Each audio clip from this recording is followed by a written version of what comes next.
प्रेमी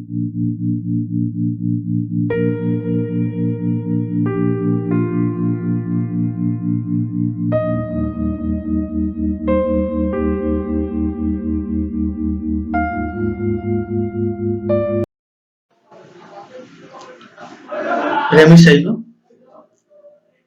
वस्तु कहीं ढूंढे कहीं, कहीं विधि आए हाथ, वस्तु तब पाइए जब भेदी लिन्हा साथ।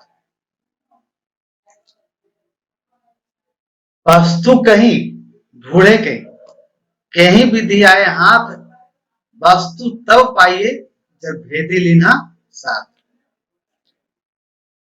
एक दृष्टांत मैं सुनाता हूं, आप ध्यानपूर्वक सुनेंगे। एक राजा था, कहानी मजेदार है। एक राजा था, वो राजा होने के साथ साथ उनका राज्य भी था, बहुत बड़ा क्षेत्र था। उनके 4 बेटे थे। चारों बेटा निकम्बा, क्योंकि पिताजी के पास इतने धन होने के कारण उन्होंने कार्य वैसा किया। कहा कि संगत से गुण होते हैं, संगत से गुण जाए, बांस फांस मिश्री एक ही भाव बिकाए। तो संगत के कारण वो चारों लड़के का आदत बिगड़ गया। पढ़ाई लिखाई तो अच्छी की, पैसा की तो कमी नहीं था बाप के पास, अच्छा से पढ़ाया लिखाया, लेकिन संगत के कारण वो लड़के बिगड़ गए। लड़के बिगड़ते हैं कैसे? माए बाप उनके, कोई भी माँ बाप बच्चे के लिए खराब नहीं होता। हर माँ बाप सोचता है कि हमारा बच्चा अच्छे रास्ता पर चले, अच्छे लाइन पर चले। लेकिन साथी ऐसा मिला स्कूल से, कॉलेज से, वो बच्चा बिगड़ते चला गया। आपने अक्सर देखे होंगे चौराहों पर, चाय के दुकान पर किशोर अवस्था के बच्चे, यहां तक कि बच्चियां, वो भी सिगरेट पी रही है। एक हाथ में सिगरेट, एक हाथ में चाय का प्याला, वो भी बीच चौराहे पर। आप बोल नहीं सकते, यानी बोलना है, मुसीबत मोल लेना है। तो संगत के कारण बच्चे के साथ साथ बच्चियां भी सिगरेट पीना शुरू कर दी, तंबाकू खाना, गुटखा खाना, यानी मुंह 24 घंटा चलते रहना। ये माँ बाप ने नहीं सिखाया। अगर माँ बाप खाता भी है, खाता भी होगा, तो ये नहीं चाहता कि हमारा बेटा खैनी खाए, शराब पिए।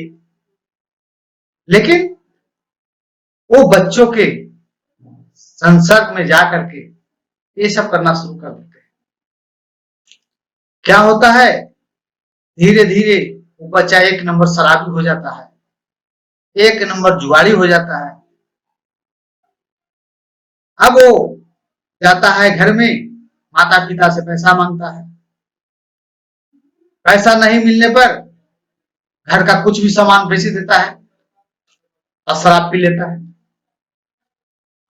घर वाला बोलते रहते हैं, लेकिन बच्चा सुनता नहीं उसका, क्योंकि उसकी संगत ऐसा लग गया, वो कहां से रुकने वाला है। उसी तरह वो राजा का हाल हो गया। राजा के नजरों के सामने वो सारे पैसा बेटा ले जाता, मांग करके, छीन करके, न देता तो और उड़ाना शुरू करता। बाप के पास बहुत सोने का खजाना था, जेवरात था, असरफियां थी। अब वो धीरे धीरे चारों लड़के देखा है इसकी कि एक भाई ने मेरा ऐसा करता है पैसा ले जा करके, तो मैं क्यों ना करूं। तो चारों उस पैसे को खर्च करने लगे, उड़ाने लगे। पिताजी का दर्द से कलेजा फटने लगा। सोचा ये सारे पैसे को बर्बाद कर दिया। संगत ही ऐसा लगा। उन्होंने सोचा कि मेरा तो उम्र हो गया है, कुछ दिनों के बाद तो मैं स्वर्ग सिधार जाऊंगा, लेकिन इनके बाल बच्चे के लिए कुछ नहीं रह पाएगा। उसने मन में विचार किया कि क्यों ना एक भगवान का मंदिर अपने प्रांगण में बना देता हूं, कि जैसे कम से कम यादगार के लिए चिन्ह रहेगा कि भाई फलाने राजा ने ये मंदिर का निर्माण करवाया था। उन्होंने अपने ही कैंपस में एक भगवान का, राम जी का मंदिर बना दिया। मंदिर बनाने के उपरांत जो पैसे बचे, 10 रुपया सोने की बची, वो सारे 10 रुपयों को गुंबज के छाया के नीचे गड़वा दिया। सोचा कि समय आने पर इन लोग को काम आएगा। अब गुंबज के छाया के नीचे तो गड़वा दिया। वो पिताजी चल बसे। बहुत दिनों के उपरांत राजा के सारे राज तहस नहस हो गया, सारा पैसा खर्च हो गया, जमीन जायदाद बिक गया, कुछ नहीं बचा। घर का लोटा थाली सब जैसे बीच बाज करके उन लोग पी गए। फिर उन्होंने चारों भाइयों को उस एक डायरी मिला, जिसमें मंदिर निर्माण का पूरा खर्चा लिखा हुआ था, किस मंदिर को निर्माण करने में इतना सामग्री लगा है। उसी में नोट किया हुआ था कि मंदिर के गुंबज की छाया के नीचे 100 असरफियां छुपा करके रख दिया गया है। समय पड़ने पर तुम उसको निकाल लेना। अब चारों लड़के सोचने लगे कि पिताजी चलो कुछ तो बचा के रखते हैं, मंदिर के गुंबज के नीचे जैसे लगता है सोना के सरफी छुपा के रखे हैं। उन्होंने चारों भाई हाथ में क्या बोलते हैं, खंती लिए, औजार लिए, छेनी हथौड़ा लिए और मंदिर का गुंबज को तोड़ दिया। तोड़ने के बाद वहां तो कुछ नहीं हाथ लगा। निराश हो गए। निराश होने के बाद पछतावा के सिवा कुछ नहीं बचा। कुछ समय के बाद उसी रास्ते से एक संत गुजर रहे थे।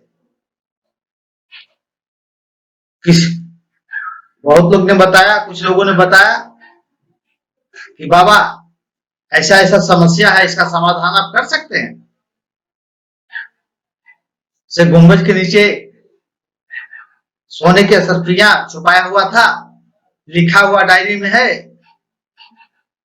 बाबा बोले कोई बात नहीं है, दिखाओ, अगर लिखा हुआ कहीं तो मैं देखूंगा। उन्होंने जब डायरी पलटी, देखा कि गुंबज के छाया के नीचे, वो भी पूर्णवासी के 4 बजे दिन का। अब 4 बजे दिन का मतलब सूरज का छाया जहां पड़ता हो। उन्होंने उस दिन का इंतजार किया और उस दिन 4 बजे तो पता चला कि मंदिर पर जो सूरज की किरणें पड़ती है तो मंदिर का छाया कहां तक जाता है। तो वो गुंबज पहले तो उन्होंने आया तो कहा कि जितना बड़ा गुंबज था उतना बड़ा गुंबज तैयार करो। तो पैसा तो था नहीं, कर्जा महाजन करके उन्होंने गुंबज तो खड़ा कर दिया। अब तब इंतजार करने के बाद वो गुंबज के छाया के नीचे, यानी उस जगह पर संत बताए कि अभी यहाँ पर खुदाई करवाओ। जब वहां पर खुदाई कर जब किया गया, तब वहां से सोने की अशरफियां गड़ा हुआ मिला। तो प्रेमी सैनो,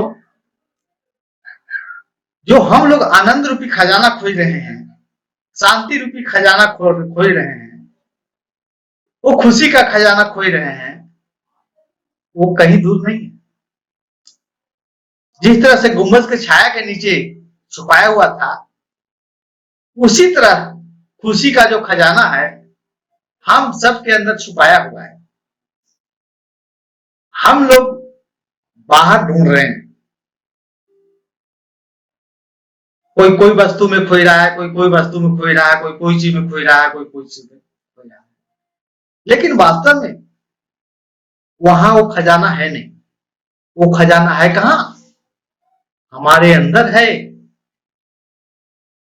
तो वस्तु तब पाइए जब भेदी लीन्हा साथ, जब आत्मविज्ञान को बताने वाला कोई सदगुरु आता है, तो जैसे उसको प्राप्त किया जाता है। वो आपके पास है, हम सबके पास है। तो प्रेमी सैनो, बहुत बहुत धन्यवाद, आप लोगों ने इतना प्रेम पूर्वक सुना।